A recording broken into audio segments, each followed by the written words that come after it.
ناخذ اللون الاحمر في وسط غير الذهب لينا ونحيدوها حيت كتكمل الطياب ديالها في العسل اللي انا موجداه هو حدايا.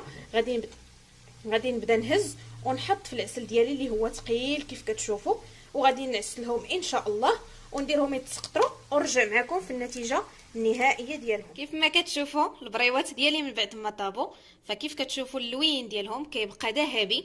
الوصفه ناجحه 100%، الهشاشه كاينه وحاضره، واكيد كيف قلت لكم غير ما تعطيوهمش العافيه تكون مجهده باش البريوات كينجحوا معكم ويعطيكم واحد النتيجه اللي هي مزيانه.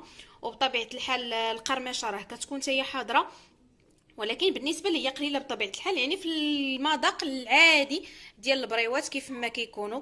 فكيف كتشوفوا راه شادين قابطين العسل داخل فيهم مزيان، داك العسل شاربهم. فانا داكشي علاش كنقول لكم دائما العسل ديال البريوات ضروري يكون